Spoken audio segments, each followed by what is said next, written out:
مرحبا. اليوم راح نعطيكم علاج السعال الطبيعي. إذا كنت تعاني من السعال فأنت مش لوحدك، لأنه كثير منا بيمر بهالمرحلة.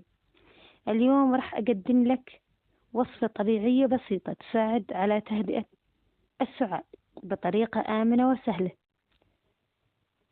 أولا، خذ ملعقة كبيرة من العسل الطبيعي النقي، لأنه معروف خصوصيته المهدئة والمضادة للبكتيريا. وبعدين اعصر نصف ليمونة طازجة لتحصل على فيتامين سي اللي يقوي مناعتك.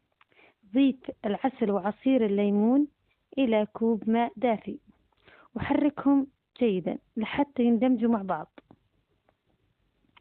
اشرب هذا المشروب 2 أو 3 مرات في اليوم، خصوصا قبل النوم، لأنه العسل بيساعد على تهدئة الحلق ويقلل من السعال اللي بيوقف نومك. كمان حاول تشرب شاي الأعشاب الدافي مثل البابونج والزنجبيل، لأنهم بيساعدوا على تخفيف الالتهاب الحلق ويريحوا الجهاز التنفسي. لا تنسى ترتاح كفاية وتحاول تجنب الأماكن اللي فيها دخان، والأشخاص اللي بيدخنوا لازم تتجنبهم، والهواء الملوث. إذا لاحظت أن السعال بيستمر أكثر من 7 أيام أو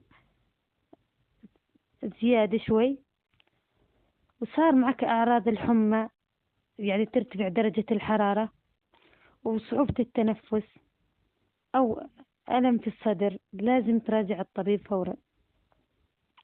اهتم بنفسك دائما ولا تترك استخدام العلاج الطبيعي، لأنهم غالبا تكون آمنة وفعالة. أتمنى لك الشفاء العاجل.